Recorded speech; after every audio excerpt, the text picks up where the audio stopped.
I'm making another album, and today I need to give myself a bit of a pep talk because I've just done a cycle through how many?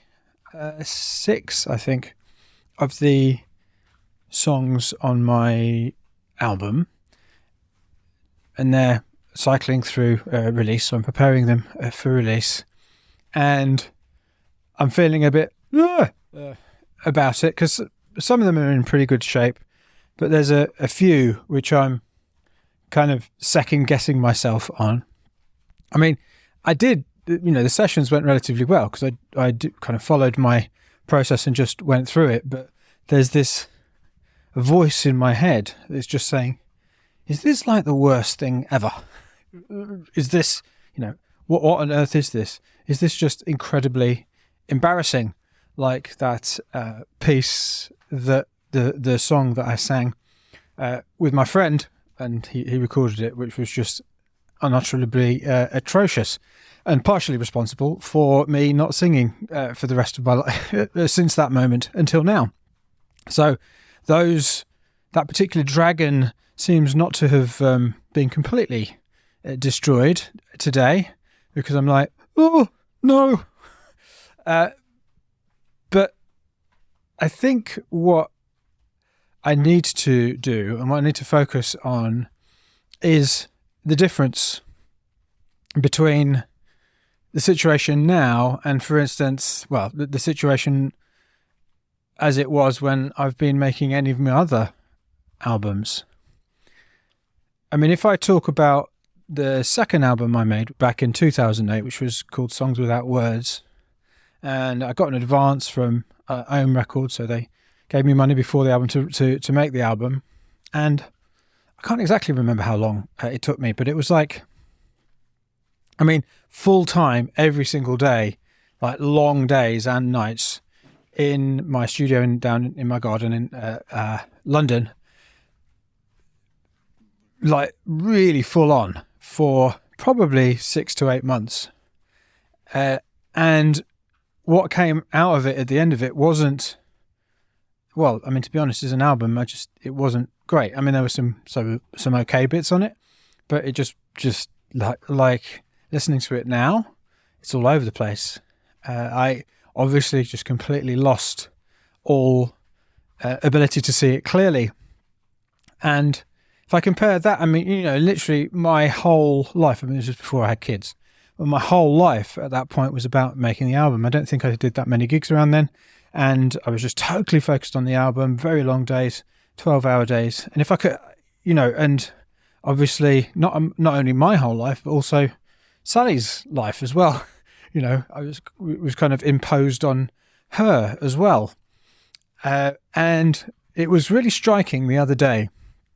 It was just a couple of days ago when I said to Sally, I need to sort of in a couple of weeks, I just need to take a few extra days where I could just spend some time in the studio, and sort of I won't have a weekend, I'll just work through.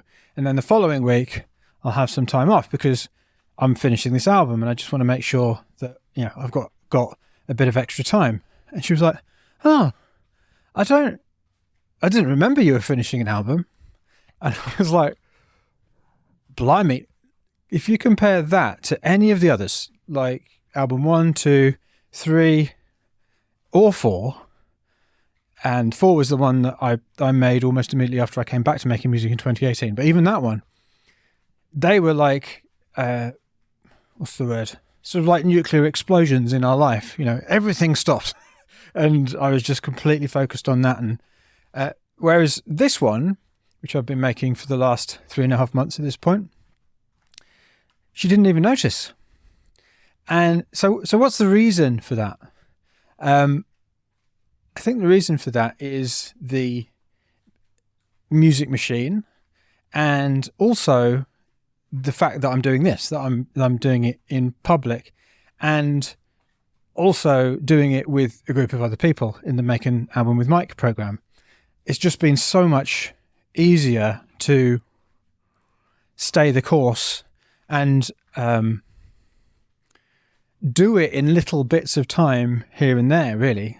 I mean, the majority of time. Okay, so today is a highly unusual day in that I've spent, and probably it was a bad idea for me to do this, but I spent. Hang on, when did I start?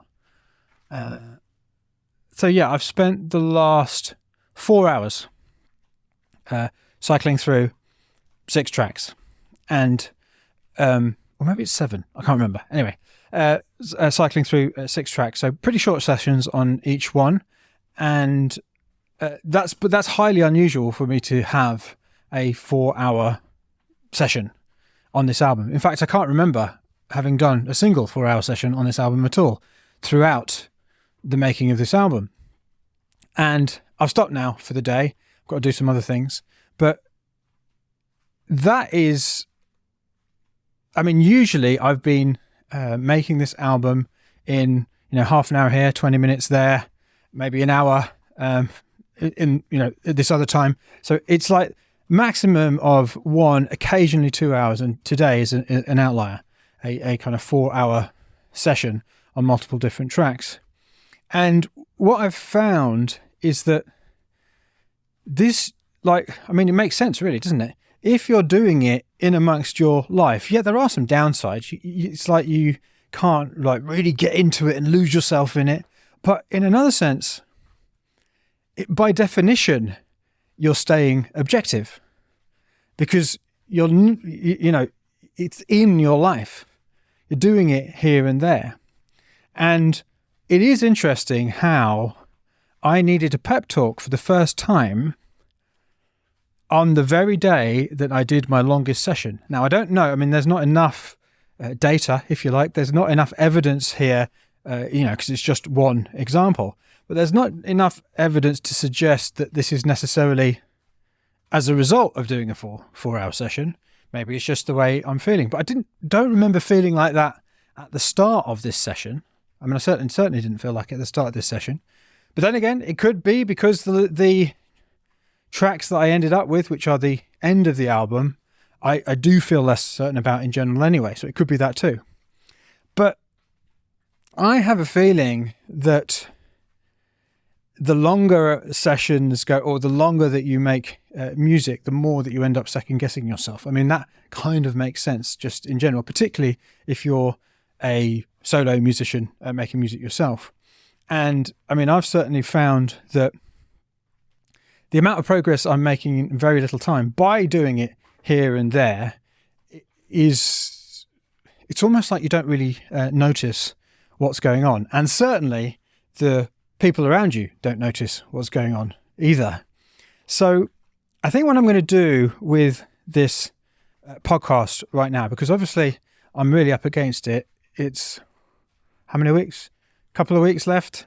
And so, I've really got to focus on doing the music rather than talking into a phone. So I thought what I might do is do kind of more shorter the album podcasts, just to kind of give a regular check-in as we come to the end of this album writing process.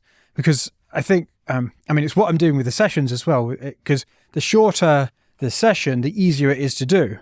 So what I've been doing, in fact, I'll talk about this in another, the album episode, but essentially what I've been doing is very short sessions and just cycling around.